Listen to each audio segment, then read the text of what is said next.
so today we're going to learn the rational numbers. We're going to focus on fractions. So some fractions basic that we need to know. Okay, the fraction denominator, bottom, is the size of the piece. Okay, so the denominator is the bottom of the fraction. The fraction numerator, top, is a number of those pieces, okay? So like for an example, 2/3, right? So it means I'm taking something and cutting it into 3 pieces. That's a denominator, but I'm only using 2 of those 3 pieces. That is the numerator. A mixed number combines a whole number in a fraction, so something like 5 and 1/2. Okay, 5 would be the whole number, and then 1/2 would be that fraction. And proper fraction, the numerator is smaller than the denominator, so something like 2/3. Not so in an improper fraction, so like 5/2, that would be an improper fraction. All right, so we're going to talk about how to convert fractions into their lowest terms. So a rational number can be reduced to its lowest terms by dividing the numerator and denominator by the greatest common divisor. Okay, so for an example, 6 and 10. I would look at both of these numbers and I would say, okay, what number goes into 6 and goes into 10? And hopefully remember that 2 would go into both of them. So I take the numerator, I divide it by 2, I would get 3. And I would take the denominator and divide it by 2 and I get 5. So 3/5 would be the lowest terms. Converting a mixed number into an improper fraction. Right, so these are the steps. You would multiply the denominator of the rational number by the integer and then add the numerator to this product. You would place the sum in step 1 over the denominator and the mixed number, and it would look like this, right? So if I took this, I would have to do 5 times -7. So 5 times -7, I would get -35 plus 3, that would be my numerator. I would then take this sum and I would put it over my original denominator. So it would be -32/5. Converting an improper fraction to a mixed number. So that's kind of the opposite. You divide the denominator into the numerator, record the quotient and the remainder. You would write the mixed number using the following form. Okay, it would be the quotient over remainder and then the original denominator. So let's take this for an example. Okay, you would have -76/9. So I would take this, I would push my fraction over, I would do 9 goes into 76, 9 doesn't go into 7, but 9 goes into 8, 72 times with 4 my remainder. So my quotient, which is this top number, the 8, would go here.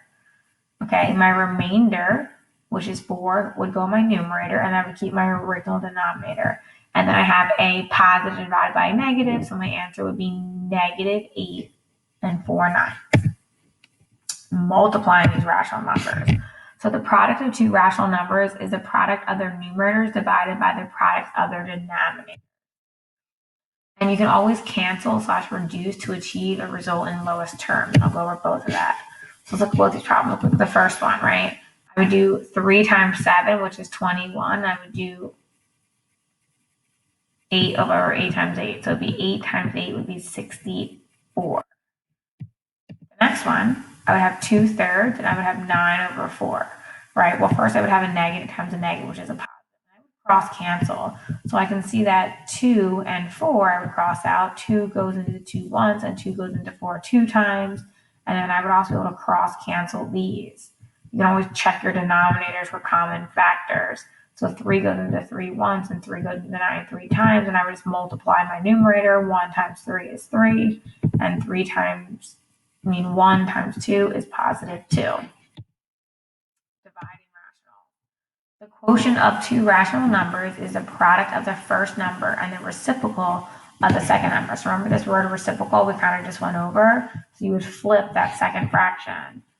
Okay, so if A divided by B and C divided by D are rational numbers and CD is not 0, then this would work. Okay, I would take my original thing, I would keep my AB, and I would flip or find the reciprocal of my second fraction, and then I would multiply straight across.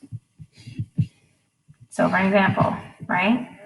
This is my original. I would keep my fraction, -7/8, and I would flip my second one. So 16 goes on top and 15 goes on the bottom, and then I would check. To make sure I can't cross cancel, well, 8 and 16 have a common factor of 8. 8 goes in itself once, 8 goes in 16 twice, and I would multiply straight across. -7 times 2 is -14, and 1 times 15 is +15. Adding and subtracting rational numbers with identical denominators, right? The sum or difference of two rational numbers with identical denominators is the sum or difference of their numerators over the common denominator. So an example, all I do, if B is the denominator, then I just add A and C. If I'm subtracting, I keep my B and I just add A and C, right? So here, my denominator is the same, so all I have to do is add and subtract the numerator. So 5 minus 1 would be 4. We get 4, 6, and then I can also reduce that, right, because they have a common factor. So my final answer would be 2/3. If they have different denominators, I need to convert them into the same. So I find the least common multiple of the two denominators, called the least common denominator, the LCD. I replace each fraction with an equivalent fraction in which the denominator is the LCD. So, for an example, I look at 4 and 20.